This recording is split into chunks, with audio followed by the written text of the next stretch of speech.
Welcome everyone to another episode of the Ol'Timers Comic Book Show, where we, the hosts, aren't old, but the comics most certainly are. All right, joining me, as always, are my two Ol'Timers, to my Ol'Timers friends. We have the Professor Bud Young. Professor? Hello, how are you today, Johnny? I'm very well. I tell you what, one of these days, I'm going to get you to do the Ol'Timers dance as a blooper. Just from... You could put it on the opening. I'm so all for that. And of course, we have the 13th Crusader, the guy who has a face fit for radio. Buenos días. Buenos días, señor. ¿Cómo está? Muy bien. See, that's as good as it gets. All right, so as always, we're going to go through 3 books. Now, this time around, we'll take things a little bit different. I think we've kind of agreed that we've kind of focused on comic books, right? Correct. Right, okay. Laser focus, Johnny. Laser focus. Optic blast focus. Ooh. Yeah. All right, okay, so we're taking it down. Now, this was 13th ID, and it kind of got a little bit parboiled from its original inception, so apologies for that, 13th. But 13th raised an interesting point, and that was that comic books, and especially old-timer comic books, aren't just relegated to the floppies. All right, so I think we can all agree that probably one of the big pushers into the graphic novel field were Marvel Comics. Yep. Are we agreed on that? Absolutely. Agreed.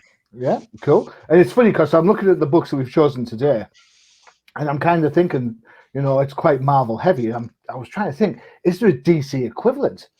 And the only thing I can think of, and 13th, correct me if I'm wrong, because these books are from about 83, 84, that era. Right.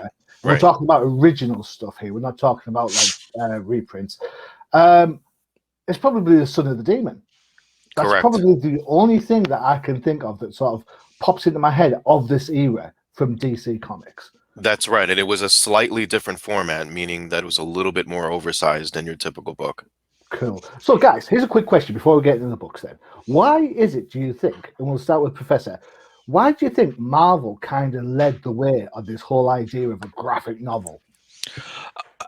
So I think that this was also the dawn, I think, of the direct sales. So I think they were trying to do what can we do differently? And if you look at today with graphic novels, it's totally different from what it started out as, because now it's more collected versions of the monthly comics that we get. Mm-hmm. These are the ones we're going to talk about are all original stories. And if you look, they're all 80 pages. So what I would equate the DC is those DC 80-page giants that they used to put out. All right, okay. Right? But they were comic sized. Yeah. And chock full of reprints, right? You might get one original story and you get a couple of reprint stories. This is the first time I think that they tried playing with longer drawn out stories, but with extra plot, and I mean, and we were talking about one of the ones we're not doing, God Loves Man Kills Us. It's so wordy. An 80-page Claremont book takes some time. It's an investment, right? Yeah. So it's but I think so. This was definitely playing with a format that eventually evolved into what we see in the bookstores today. But I mean, I love the original stories that they were playing with, because the writers can just kind of, hey, I have 80 pages to tell my story. Yeah. Let's go. So let's bring this kind of how we got to this. So 13th, it was your idea to do Treasury editions, correct? Yeah, it was. And we put our brainstorming hats together. We pulled out all these ideas. We were going to do Superman, Spider-Man. We're going to do Superman, Muhammad Ali. And then these Treasury editions don't just focus on that. They also have those kind of the reprint stuff that we talked about. I think I picked Star Wars. Right. We don't talk enough about Star Wars. It's ironic, isn't it, 13th, how the graphic novel could have started off as a Treasury reprint, moved into original stuff. And as the professor says, nowadays, it's all about the reprint. Yeah, I mean, a quick snapshot going back in time, those Treasury editions, you're talking about the late 70s. They were oversized and very cumbersome for retailers to carry. However, they were very appealing to collectors, as they are today. kind of I kind of equate it to someone who likes to collect music and just goes for the vinyl. So for comic collecting, this is something that definitely obviously sticks out with the oversized. But Can I, yeah, I just want to say something about the Treasury editions of my personal experience with them. When I used to see Treasury editions, and like you could see them in like Kmart or something. Like if you went, right, you could pick them up. What it reminded me of was, because I was a kid, it reminded me of the giant coloring books. Yeah, that's a good shout. Definitely, that is a good shout. right. Yeah, except it was already colored. Yeah, it was weird for me. Hey, Ma, I got a comic book. Yeah. Come help me turn the page. I'm sure moms picked it up for their kids, thinking that maybe it was a coloring book. But that's why I liked it, because it was big. I liked the big format. Yeah, it was meant to catch the eye, and it was a different marketing approach. But in the early '80s, I can remember on the side of the floppies with Micronauts. For whoever collected those, in the middle of the run, they were like, "We're going to do direct. We're going to take out the ads, and we're only going to distribute this every other month," and things like that. And then the advent of this format, the Marvel graphic novel, kind of, if you look at that idea, it's kind of like a streaming service today, if you want to equate it to that.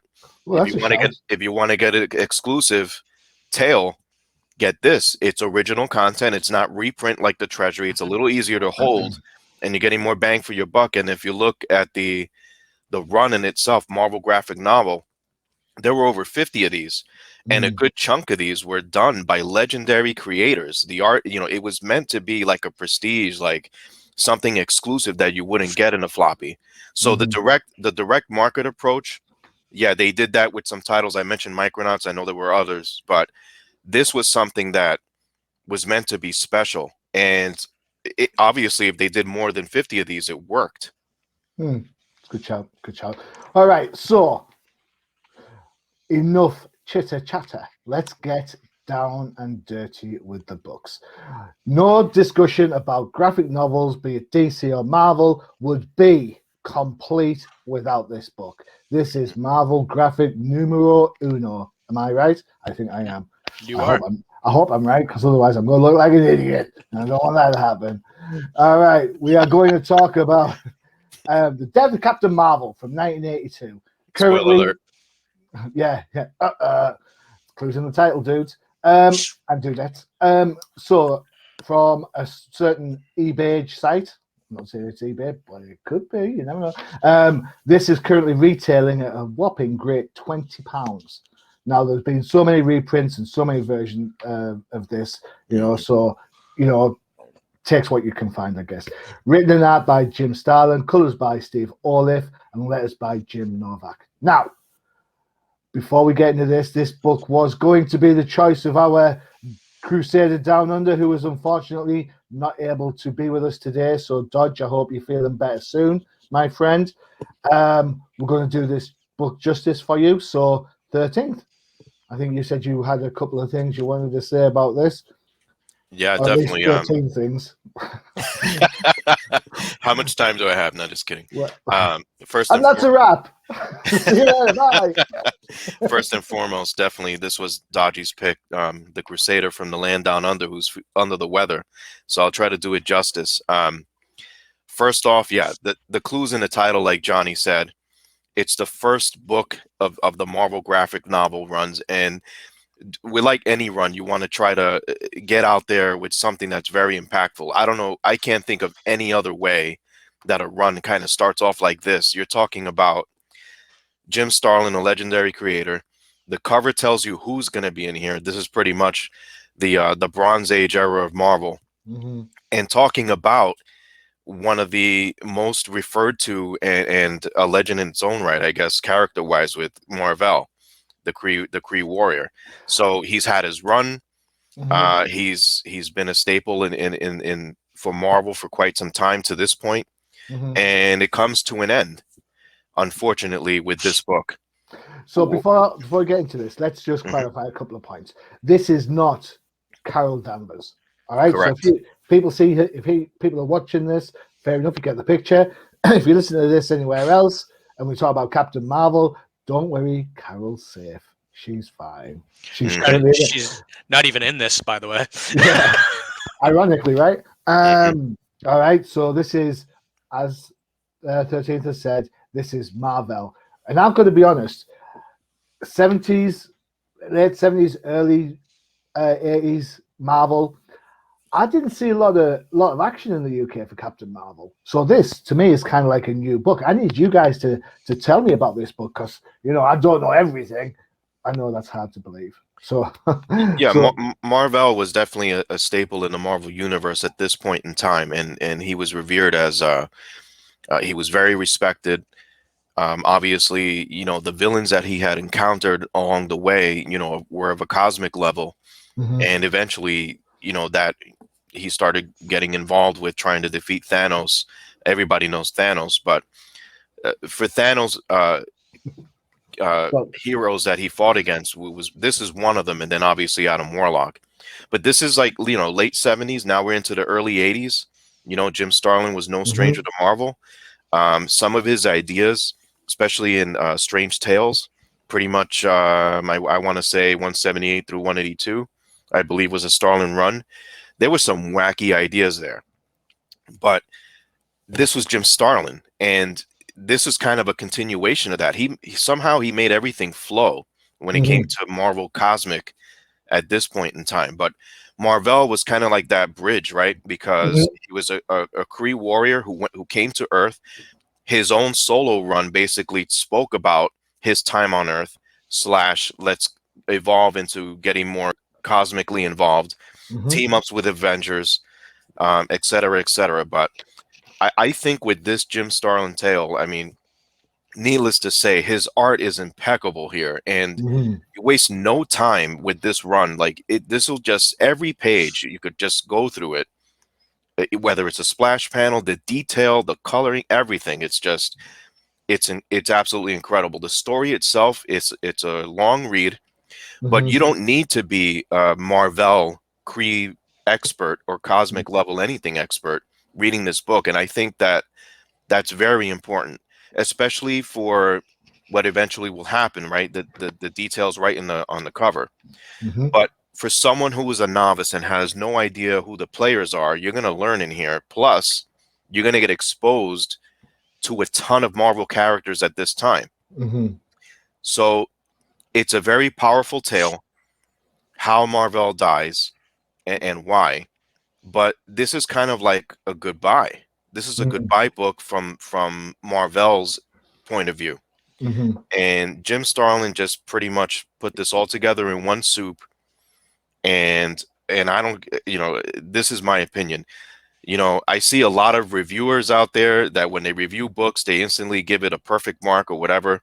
I've said it before on many other podcasts. I'll say it again. Before you start issuing a perfect grade, you really should be reading as many books as you can, because to me, this is a perfect example of what a legendary book is. It changed the game. mhm, That's what a legendary book is, that you will never get tired of rereading it. How many references are pulled from here even today? mhm, And the art, this is one guy. He wrote it, he drew it. This is what you get. It's oversized story. It's well over 60 pages. You can't This is again a legendary book. mhm.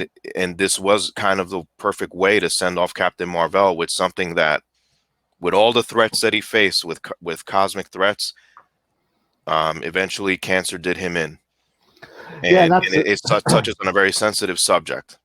absolutely right. And it touches the subject before it became, with no disrespect to anybody who suffered at the time, it kind of it deals with the subject before the illness became such a massive part of everybody's life. Hmm. Yeah, so I think that's we talk about Marvel being all superheroes and stuff, and it is for the majority.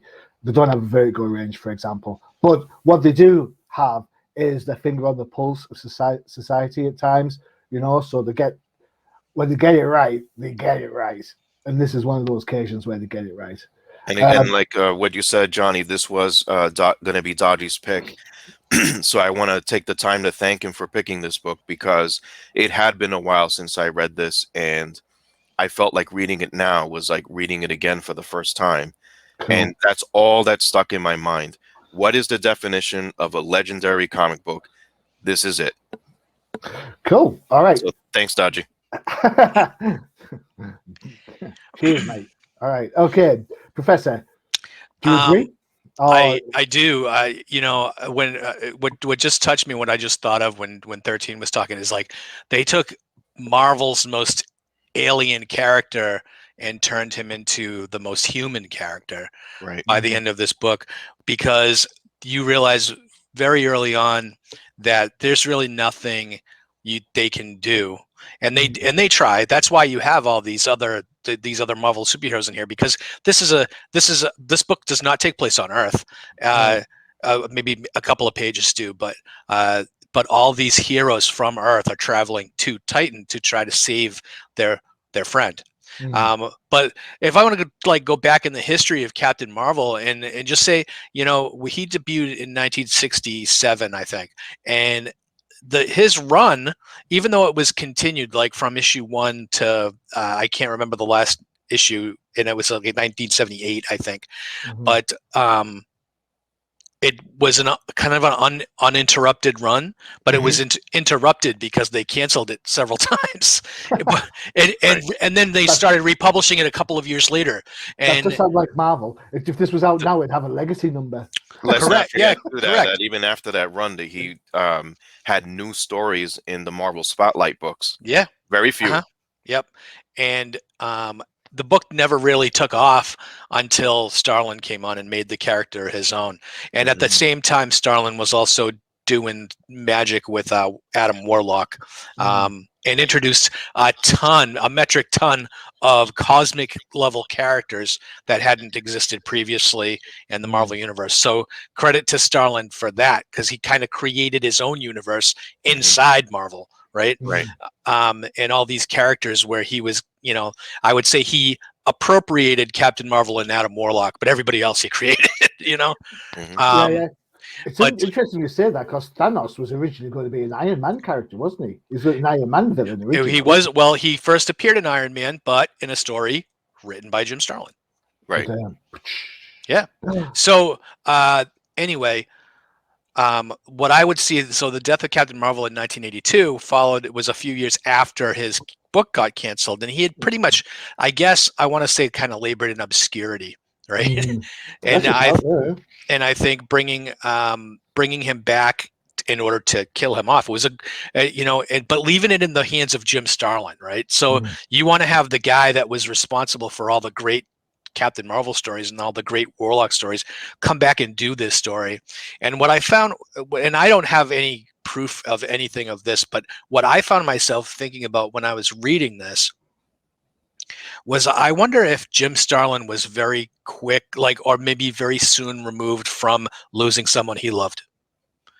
That's a shout. And because to me, and I've lost a family member to cancer. I'm sure we all know someone that's lost their life to cancer, but this book really kind of hit home, you know. And the more you read it, and the more you're like hopeless that it was getting, right, up to the point where towards the end where he's in his own mind, right, and Thanos comes back and they have the battle, and he goes out like a hero in his own mind, right, but really in reality he's laying on the bed giving into this disease.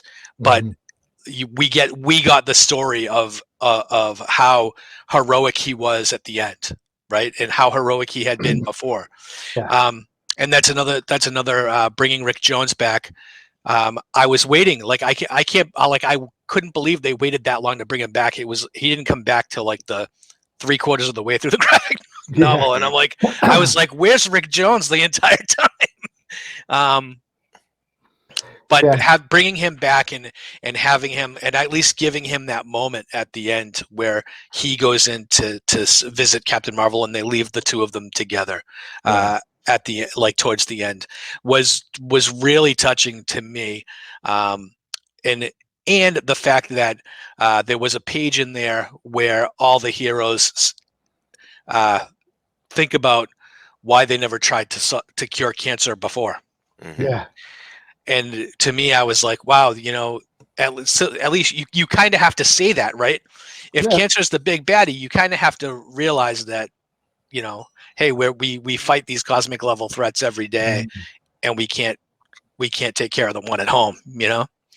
And yeah, that Spider-Man moment too. But anyway, yeah, this was a perfect example of how comics can be used to elicit emotion. Excellent. Okay, cool. That's a good shout. All right. Okay. So I agree with everything you said about this. What I would like to point out to people who kind of look at this book, I want you to just take a second. There you go. Have a look at this page. Just this page. This is effectively a 9-panel page. Now, which book created the trend that is the bane of comic book storytelling right now, in everyone's opinion, of a 9-panel page? It wasn't this. It was The Watchmen. But you look at this book and you can see how The Watchmen is evolved from this style of storytelling. All right. So I know, Professor, we were talking in the past about Squadron Supreme being the pre-Watchmen book for Marvel. Sure. I think this has more resonance in comparison. I can see how this format of storytelling has then been taken further with Watchmen. So for this, I'll read this book and I'm like that, mouth agape. It's a gorgeous book. It resonates emotion all the way through, exactly as you say it does. Yeah, I mean, it's built for a purpose, right? To tell more story as quickly as you can and illustrate what's happening. But you know, with the death of Captain Marvel could be as simple as one panel, as with some other characters that get written off or what have you. But this was a tale. This was a debut of a different type of model of comic book, and again, this was Captain Marvel. Like, for people back then, like, he was he may have been canceled here and there, but he definitely wasn't a stranger. And Jim Starlin had his hands on this character, created other characters, and here he is, you know, charged with this task. If we're gonna get rid of this guy, how are you gonna do that? It's a great question, and the cancer element does humanize the character massively. I had lump in my throat reading the Rick Jones, the segment that absolutely hits you hard for anybody who's lost anyone through anything. There's it's also like it's like, you know, it's coming, but how are you going to tell that tale in the Marvel universe? For fans of things like Doctor Who, reading this reminds me of the episode where David Tennant's he's saying goodbye. He's going back. He's saying goodbye to Rose. He's saying goodbye to Martha and Mickey. And he knows full well that as soon as he goes back into the TARDIS, that's it. He's going to regenerate. It's over. It's done. And he looks just before he regenerates, he looks at the camera and goes, "I don't want to go." And then boom, he starts regenerating. You know, it's this level of emotion, and the fact to do it with someone who had been cancelled. Yeah, he's a major player in the Marvel universe, but he hadn't been around for a while. The only negative I've got about this book is it started that Marvel trend, you know. So they kill Captain Marvel. They get Joe Duffy on Spider-Woman. First thing they ask her to do, kill Spider-Woman. It wasn't, you know, Jean Grey. How many times, you know, that whole death thing. At least Marvel has stuck to the guns, and for the most part, this version of Captain Marvel, barring the odd, you know, retro reappearance, is pretty much done. We've got a new Captain Marvel, and you know what? I applaud Marvel for that. I actually, you know, I'd like them to maintain that. I think characters, when the story is told this well and this emotive, I think it's a cheat to bring him back. Yeah, absolutely. I mean, there's one panel in here when all of Marvel's heroes pretty much arrived on Titan to say goodbye to one of their own. Yeah, it's my favorite panel of the book, and that is literally the definition of Marvel as it existed for the most part at that point in time, and the level of respect within the universe that other heroes had for Marvel. But Jim Starlin, right? Years later, yes, and years later, he would do this again in a different way, right? Marvel was always referenced like, hey, you know, we lost a heavy hitter with us, and you know, to this disease, but we can't forget him. So there were panels referencing this book left and right, and obviously, Infinity Gauntlet referenced stuff. So Jim Starlin took ideas like, wow, look at all these characters I brought together, and pretty much did it again with Infinity Gauntlet. So it's a major kind of, you say, a benchmark in Marvel history for what happened here.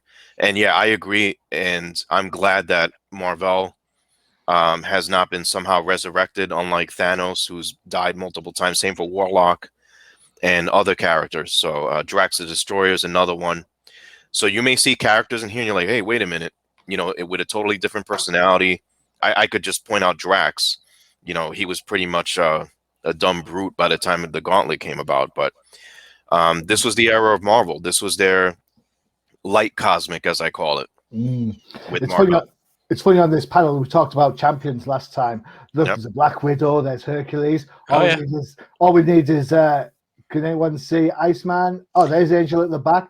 Yeah. No Iceman. No Ghost Iceman. Rider's there too. Yeah. Johnny Blaze. So, there's like 4/5 of the champions are there. That's how important the champions are. Just saying.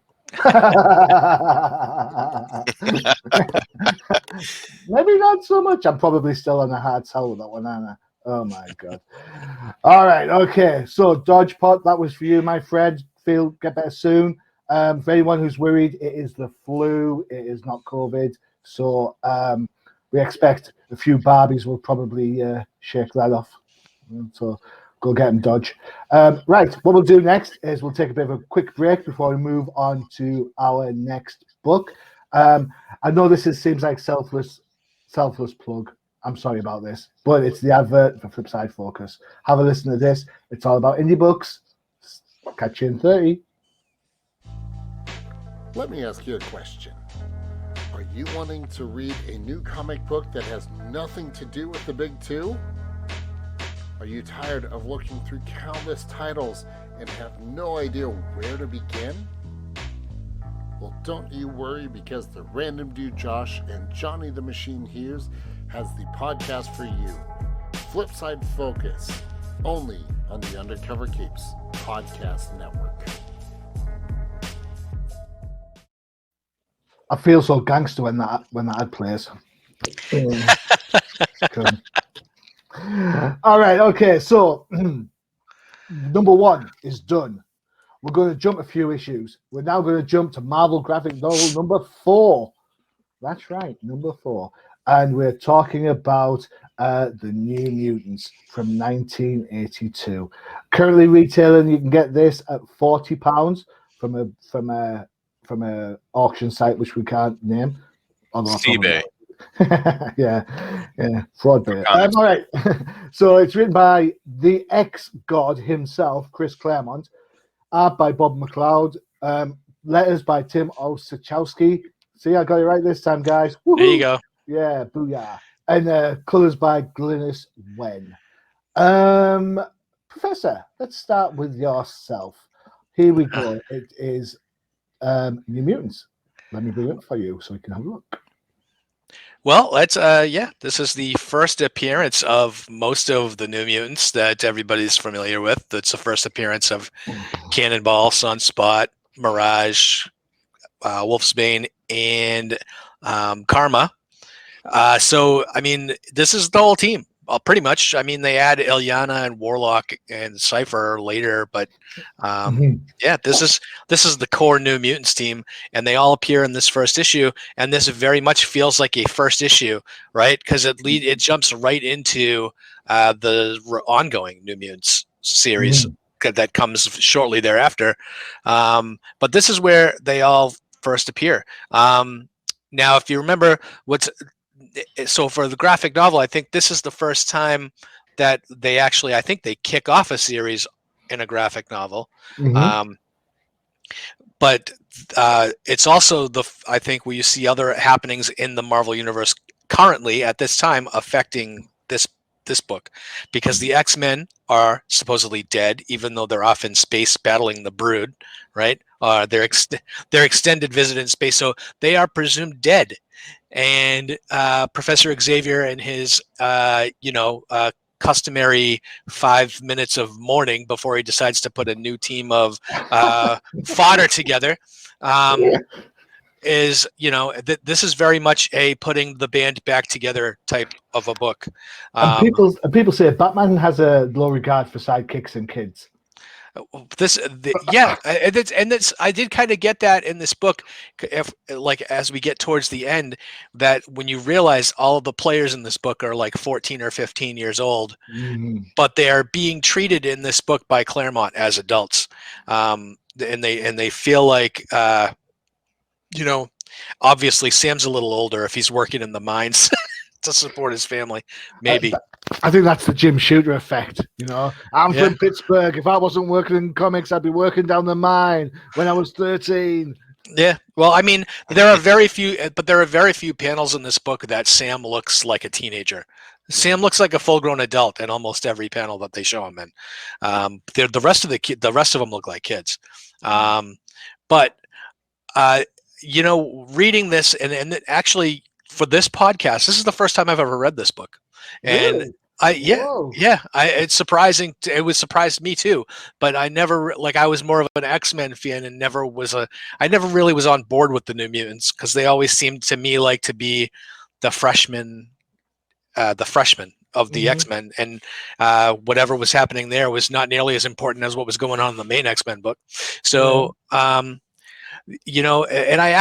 that's kind of the kind of feel that I got from reading this. I feel like they wanted to introduce another team of mutants to get on the bandwagon of Chris Claremont's skyrocketing fame. X-Men was selling in the millions of copies every issue here, and they wanted to capitalize on this. There's like another Jim Shooter thing, right? So they wanted to capitalize on the success of X-Men. So here we are with a brand new mutant team, all new mutants, hence the name, and just to kind of understand everything that's going on here. This read to me a lot like Giant Size X-Men. Agreed. Number one. That's exactly because what I got. So Giant Size X-Men spent half the book introducing all the new characters and gave them all a little time for you to get to know them a little bit. Except here, I kind of feel like the characters were more bland. At least in the Giant Size X-Men, you had colorful characters that looked unique and didn't really look cookie cutter. And at the end of this book, they even lean into that by giving them all the same costumes, the black and yellow costumes.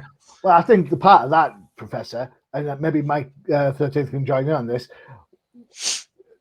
Giant Size X-Men is written by Len Wein. Correct. Yeah. Right? This is Chris Claremont. So Len Wein is very much going for the explosive, the dynamic, oh my God, the original team's gone. We need to do something. Let's go. And every character gets a one-page introduction. That's all you're getting. One page. That's all you're getting.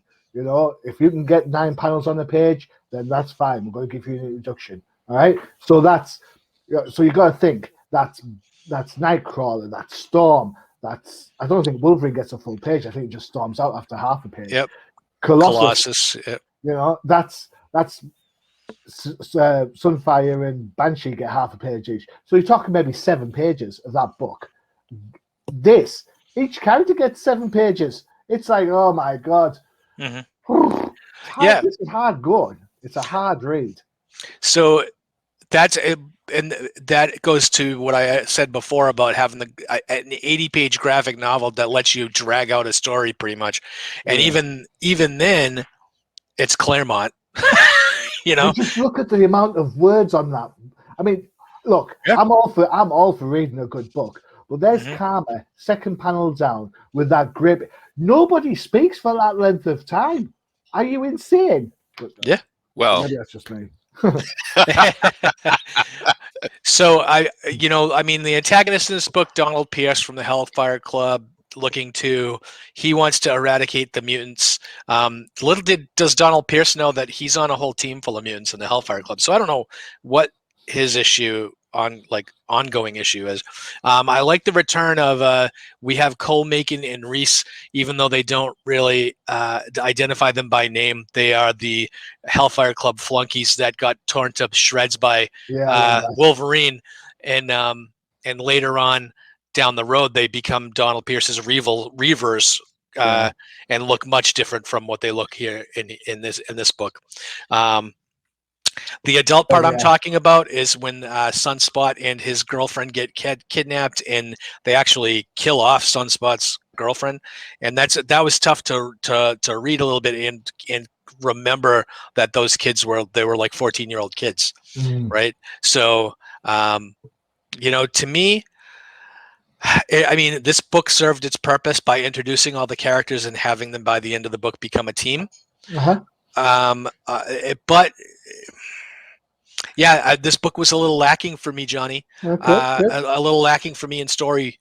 Right. You have Donald Pierce and the Reavers, and it's something that I think they probably could have wrapped up in the 30 pages instead of 80. I think you nailed it. I think you hit the nail on the head there, Professor. I think it's very much, that they've got. I'm showing that panel there right now with the Wolverine attacking the dudes. And of course it's Pierce and the Hellfire Club, and even going as far as adding Kitty Pryde as a love interest to Doug Ramsey. In a way, all of these things are just trying to tie this book to the X-Men book. So you are going to pick up this as well. I agree with you. This book sometimes does not read very well. 13th, New Mutants. I want to shout out Bob McLeod on this beautiful art. Okay, cool. Sorry, go ahead. 13. No. I think it's a good shout. I think he's very much. I think he's underappreciated massively. But yeah, I'll try to keep it to bullet points. Right? What are the facts? The facts are the original X-Men. They got cut off after 67 issues. They went into reprints. They kind of went on a hiatus. They came back with a bang, as Johnny mentioned, with Giant Size 1. That was a big hit. The run took off from there. The X-Men, they were living it. This was like the almost like you could say it, the golden age of the new X-Men, right? Mhm. The early 80s. It was such a popular book for Marvel. In fact, it was the #1 book for Marvel. And who was the competition? New Teen Titans, right? Remember that? So there you go. Now you're living the life with the X-Men. Everybody wants to know about the X-Men, right? In X-Men lore, as this book will tell you, they're off in space fighting the Brood. The Professor thinks they're dead too, just like in Giant Size X-Men when he thought the original group was dead or missing on Krakoa, right? Mhm. What did he do? Recruitment drive. I need you guys to help me rescue the old group. Here, right? We got to mention Moira McTaggart because this is how that was the catalyst to convince Professor X to bring yet more mutants together, right? To not give up on the dream, right? What happens? Now Marvel is trotting out a brand new group of mutants because anybody who could be born can essentially have a chance to be a mutant. So why just limit yourself to a group of, 13 or 14, 15 mutants? Now we're introducing more. This is the perfect time to do it. We have a brand new run. It's 4 issues deep, and let's capitalize on it, but also introduce to the readers some new characters, right? At this point in time, $4.95 was a big deal for anyone to go buy a comic book. So it better work, right? Because if you're not sold on this, yeah, that's not going to be good. But here we are for just under $5. You're getting more mutants. People couldn't get enough. And I like the twist here of let's make them young, right? Why? What are they doing across, on the other side of New York City at the time? The New Teen Titans was a phenomenon for DC and a very good selling book. So here you are with the New Mutants. The story, classic Chris Claremont, very wordy, but it had to be because these characters literally came out of nowhere. You know what I mean? The art is very well done, but by the time you're done going through this whole story, it's basically an introduction. Hey, let me get to know you a little bit, because their plans down the line were going to be obvious. We're going to expand the X titles with another one being called the New Mutants run. But this is where it did start. That is correct. And then they jumped on with #1. How are we going to get these guys to get respected real quick? Why not throw the X-Men's mortal enemies, the Hellfire Club, in here? Everybody knew that they were bad news. The classic John Byrne panels with slicing these guys up and what they did to the X-Men. So let's just give them a little taste of that and see how they do, being dysfunctional, not knowing how to operate. But that's where Professor X comes in and says, you know what, you guys are right. Let's keep the dream going. So this pretty much was to be yet another expansion of the X-Men universe with a new group of heroes. It's funny you mentioned the different vibes of this book because I remember getting this book as a summer special from a little newsagent in Staindrop, which is this quaint little village outside of Barnard Castle in the northeast of England. I think my brother got this one, and because you had to buy one or two. I bought a Star Wars one, and my brother got this one. Spider-Man one was out, so it was very much this is totally new. X-Men wasn't the massive phenomenon for us as it was for you guys. I remember reading this back in the day and thinking it was really, really, really good. Unfortunately, when I read it recently for this show, I was like, man, this reads really, really bad. So what a difference 2 decades make. If I could throw something out there for the audience, and same for Death of Captain Marvel as well as this book, depending on what type of collector you are, if you only want to read the story, there's tons of editions for both of those books. Agreed. But if you're a stickler for it has to be first edition and what have you, just be very careful because all these covers are pretty much identical. There's very little differences, especially with New Mutants. I know there's multiple, like more than 6, I believe, maybe 8, 9. I don't know how many, I lost count. But the covers are very identical. You got to be careful. So that's just my advice. Just really do your research before you try to invest in this book. And it is also, with the popularity of the New Mutants show or movie or whatever it is they're going to do, this book is definitely starting to creep up in value. I'm not sure popularity is the word that goes with that movie. Just saying. Just True. Sorry. What I liked about this book is, I guess, you know what? It's Moonstar. I'm a Moonstar fan. I think she's class. I think she's great. You talk about diverse characters and you talk about how you want to try and create different types of characters for different audiences. I think Moonstar is probably, in my head, one of the top 5 most naturally diverse characters. And she plays a great part in New Mutants, and she makes a great, she's been in X-Men recently over the last 2 years. She was in the last Uncanny X-Men run. So she's got some legacy to her. The rest, all right, Sunspot, whatever. Not so exceptional. Yeah, it's like Ran. I remember the terror. What was the book called? There was a Ran horror book where she was when she turned into werewolf form. She was uncontrollable, and she went on a killing spree. Wolf of Wall Street. No, Wolfsbane. Wolfsbane, maybe. Well, that's her code name is Wolfsbane. Is it? I can't remember what it is. But that was interesting. But this, nah, it wasn't for me, I'm afraid. But hey ho, there are some interesting bits. Although I will say that as good as Bob McLeod's art is Professor Xavier is awful. So not everyone can draw bald guys, I guess. But hey ho. Okay, last book time. Drum roll. All right, we are going for what number is this? Is this number 49? We're jumping ahead. It's Marvel graphic novel number 49, I believe. We mentioned Doctor Who earlier. Can't have a doctor's conversation without talking about Mrs. Strange and Doom. So this is 13th choice, and it is the appropriately titled Triumph and Torment. Let me get my notes. So this is written by Roger Stern, who is one of the most underrated writers Marvel ever had. Art by Mike Mignola, who we all know that Bud doesn't like that much. Just saying. sorry. That's the torment part for Bud. Yeah. The Triumph is Roger Stern writing. The Torment is Mike Mignola on it. Inks and colors are by Mark Badger, and letters are by Jim Novak. Right, before we get to the book, and before we start hearing 13's dulcet tones wax lyrical, this book is bonkers priced when you consider it's Doctor Strange and Doctor Doom. And it's from 1989, so it's the latest of the books we're looking at today. This book can sell on the auction site anywhere between £39 and £110. Why? I have no idea. It Okay. is that is the absolute. I think the 110 is a hardcover version. 39 is the soft paperback, the trade paperback style. Neither of which are the original format by which this book was put out. So there you go. 13th, it's your book.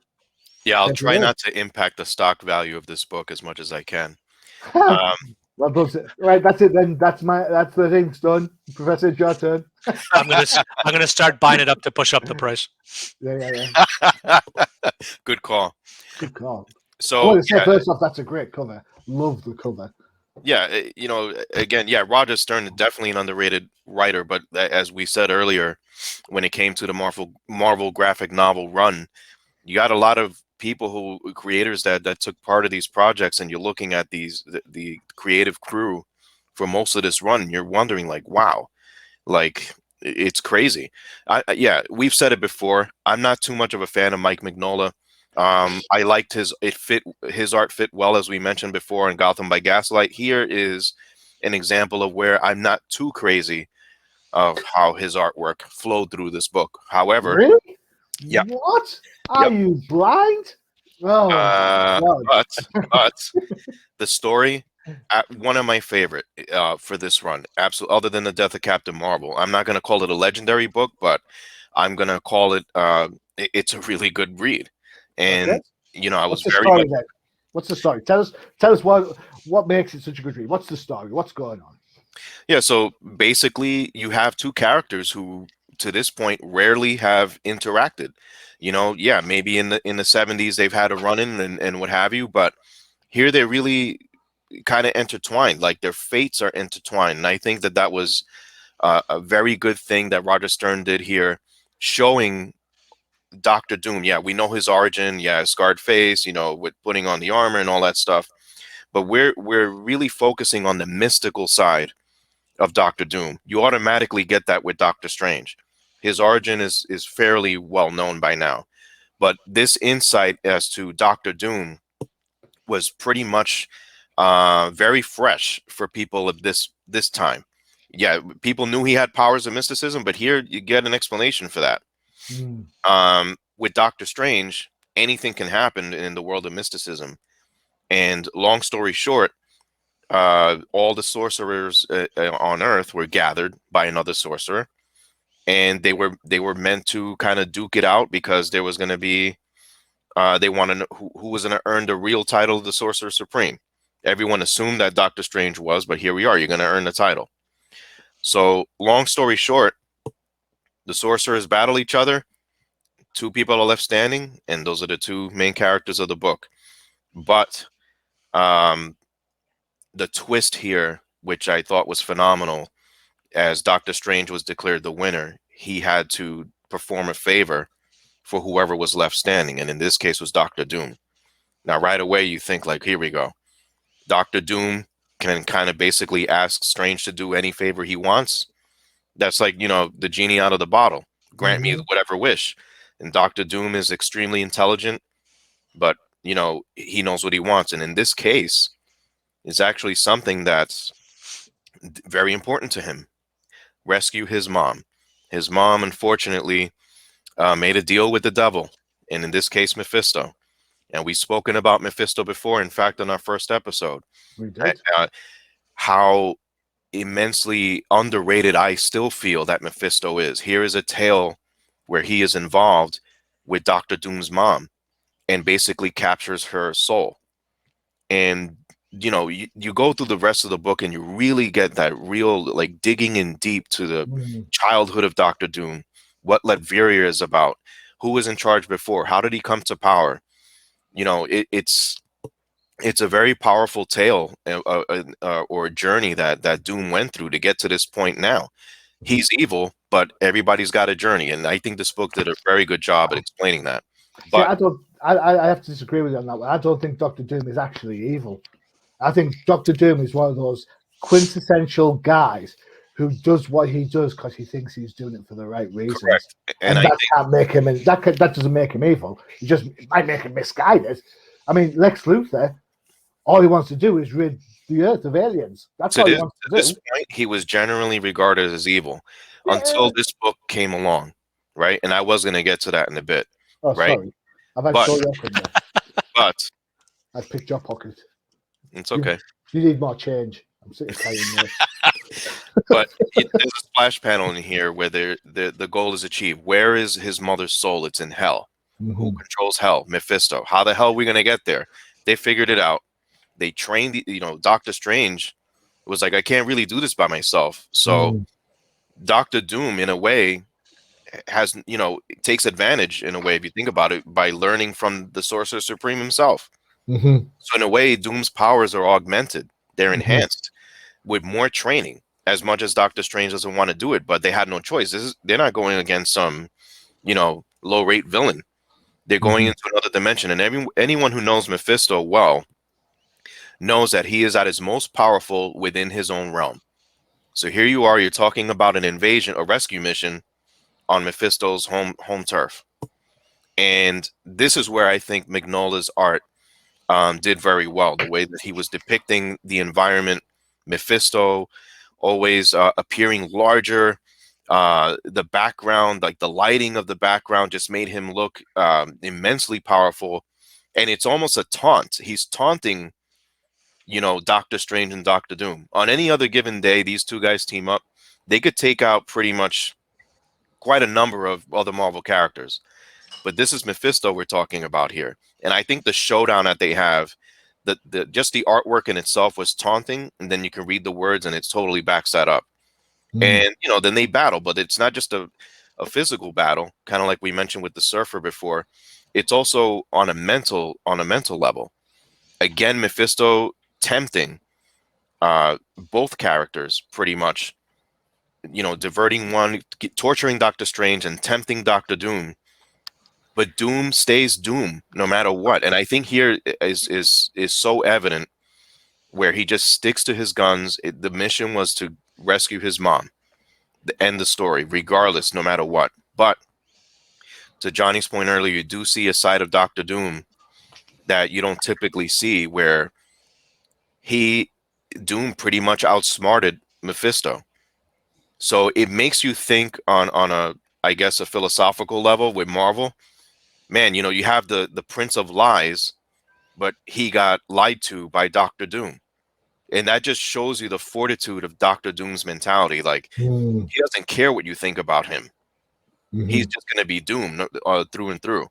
But, at the end of the day, I love this showdown with these characters, and Doom pretty much says, he didn't even thank Doctor Strange or whatever, but I guess it was mission accomplished, not in the way that Strange thought it would happen, but in a way that Doom was accepted. But then that's it. Get out of my face, or we're done. And that's what I took away from this book. I'm not too wild about the art, except for the panels with Mephisto throughout, just the background and the positioning of Mephisto, and how he can look, pretty much all powerful with versus a Sorcerer Supreme in Doctor Strange. So it's a very, very good tale with an unusual cast of characters. Like, they really weren't banded like this before. Okay, it's a good shout. Good shout. Good point. All well made, Professor. You're not a huge Mignola fan. I think you mentioned it before. Yeah, no, I'm not. But the art in this graphic novel specifically did not turn me off as much as Mignola's art normally does. I think that maybe he's in his element here, right? He's in hell, so it does look palatable to me. It looks like he's there's a place here for him. The only thing, and I guess I'm trying to gather my thoughts here, but there's a couple of things that I didn't like, but there's a lot that I did like. So Doctor Strange, for me, is a very specific. You have to hit all the right notes on a Doctor Strange story, right?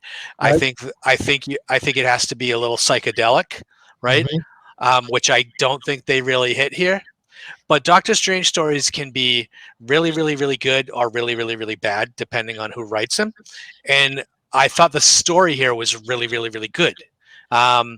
I think Roger Stern takes a lot of snippets from Doctor Doom's backstory and kind of retells them here in his own way. I don't think there's a lot of revelations here that they do for Doctor Doom that we didn't already know, right? We already knew that his mom was in hell with Mephisto, right? We knew that that he had her soul, and we knew that he wanted to get it out. He had just never succeeded in trying here before. In this story, Doctor Doom wins, but he loses in the end too, right? Right. And that to me is Doctor Doom. Even when he wins, he loses. So to me, I think it was a perfect Doctor Doom story more than it was a really good Doctor Strange story. And I think Doctor Strange is almost relegated to the supporting character in the book. Mm-hmm. And Agreed. I mean, that is kind of one of the things that I think makes the story work. You have to come from the angle of that this is a Doctor Doom story. Yeah, we're going to retell the origin, and we're going to kind of take it down a road that maybe you didn't expect. I loved, like 13 said, Mignola's depiction of Mephisto is probably the best I'd seen since John Buscema. So, wow, high praise indeed. It is, and but I tell you, I'm not really a big Mignola fan, but I mean, the art worked for this issue.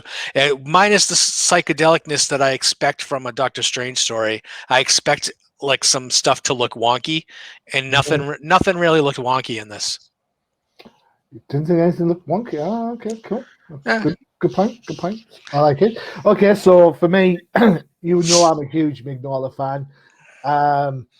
This is before Gotham by 89. It'll be just around the same time as Gotham by Gaslight. He also did a Marvel book, a Wolverine book called Jungle Adventure, which if you go and get a chance to look at that, that's absolutely spot on. Can I ask a question? Yeah. When did Mignola create Hellboy? 90s, I think it was. I think it was 90s. I'm not sure. But shortly thereafter. Hellboy's first appearance is in Next Men 21, the John Byrne book. So, there you really? Go. Yeah, straight up. That's why Next Men 21 is so huge in price. Hellboy's I might have that. Don't be bragging now. This isn't, this isn't Spectator's Corner, all right, okay, so Speculator's Corner, I should say. Right, so for me, the story was all right. I like the twist. I like how you're absolutely right that Doc Strange becomes a bit of a side character, a bit of a sidekick here. And I think Stern does really well to do that, considering you think he's all powerful. He's, it's like relegating Superman to like a sidekick status. When know Superman can like push planets around at some point of his history. So being able to sort of like deal that deck of cards and make it work is impressive. Doc Doom has obviously got mom issues. Mama Doom. Yeah, Mama Doom. Mama Do the Hump. That's a song, is it not? No, okay. It is a song. So it humanizes him a little bit. What I'd like to think, comparative wise, how we look at the death of Captain Marvel, and we said how Watchmen is kind of that type of 9-panel page. So for me, Captain Marvel's quite art-wise, as good as it is, it's quite safe, it's quite traditional, should we say? That's probably a good way of saying it. And yet you look at Mignola's art, and it's only something like 7 years later, and look how different it is. Loads of darkness, loads of shadows. You're absolutely right, Professor. He's drawing hell, which he's really good at. You could see precursors of Hellboy in here in some of the backgrounds and stuff. I mean, the panel I've got there, Doom in front of his mum. How many times have we seen that character in front of a statue type pose? It's absolutely, for me, works really well. First time I've read it, I'm not going to lie. First time I read it was for this show, and I've got to say, 13, thank you for pointing this one out. It was very much a missed opportunity for me. Thanks, well done. So I want to give Mignola a bit of credit.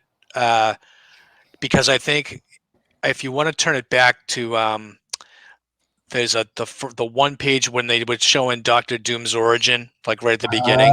Hang fire them. So, Yeah, you asked me to do stuff now.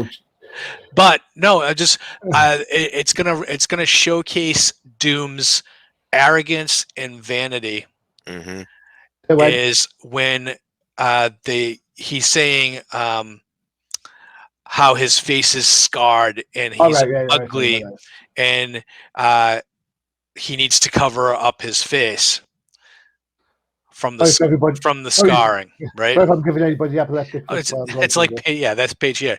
So so when he says minor, you look at it, there's nothing wrong with his face. I was sitting there and I was like, there's really nothing wrong. It's got like maybe a little scar there, but just to kind of give you that, to me was a huge psychological, right? Because they're really like where you and I would be like, there's nothing much. He covers it up with this boiling hot faceplate that totally scars him after that, right? But here I'm sitting there going, wow, this explosion in the lab that turned him into Dr. Doom pretty much. I was like, this is perfect, because if you look at his face, there's nothing wrong with it, and he just thinks there is. So I just thought it was awesome, and it lets you in to see the inner Doom a little bit even more. Yeah. Want to know how I have no scars? Yeah. Okay, so just to do a little bit of cleaning up, Hellboy's first appearance was Dime Press number 4, March 1993. Also in San Diego Comic Con Comics number 2 of August 93, and Next Men 21, December 1993. There you go.